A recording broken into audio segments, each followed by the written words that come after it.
If you're a Republican or a conservative, please stop scrolling and listen to this video. It's important information that I need to communicate with you. As a libertarian, I know that we don't always see eye to eye, and we've had our fair share of issues over the years. I've often accused you guys of being the second wing to the same bird, and being no different than the Democrats when it comes to passing legislation and growing the size of the government. Now in return, I've been called names by you guys as well. I've been called things like a watered-down liberal, a conservative light who just likes drugs, and a moronic utopian idealist with no sense of a moral compass. You've long said that by voting Libertarian, I'm wasting my vote. To that, I've countered that it's actually you wasting your vote, because I won't vote for someone I don't support just for the sake of beating the other guy. Because of that dynamic, Libertarians have long shouldered some of the blame for costing Republicans elections. But despite these differences, I think it's time that we end the argument right now.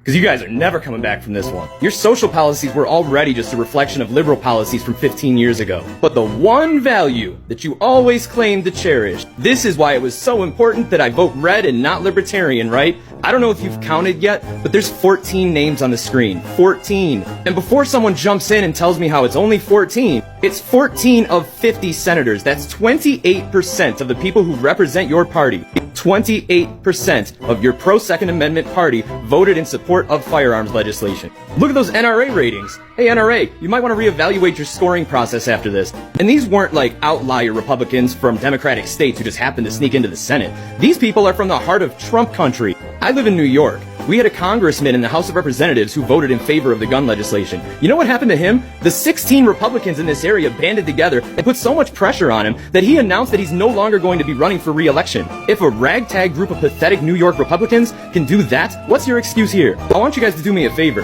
and the next time that you hear a libertarian talking about the importance of protecting your rights and preserving liberty, sit in the corner quietly and take notes. Mitch McConnell never even attempted to oppose it. He said in the beginning that he was hopeful that a bipartisan deal could be reached, and praised this deal as common sense and popular. And I hate to break it to you, but that federal funding that's going to the states to fund red flag laws is going to go to your boys in blue who are going to be the ones to enforce it on you. At least as a libertarian living in New York, I'm outnumbered 7 million to 1, but your power is not. You actively chose this. I don't want to hear another word out of you until you get your act together. No more Gadsden flag, no more come and take it, no more talk about how you respect and value the Constitution, no more talk of limited government. Your party is nothing more than the party of Bill Clinton Democrats. You're an embarrassment. And when the next election cycles come around, do me a favor and vote for liberty and stop preventing libertarians from winning by voting Republican. But good luck in those midterms, because I'm sure this was just a really coy political move to take pressure off them coming from the Democrats. Except it won't. The party is a fucking joke filled with hypocrites. Maybe it's time to do some serious thinking about your principles.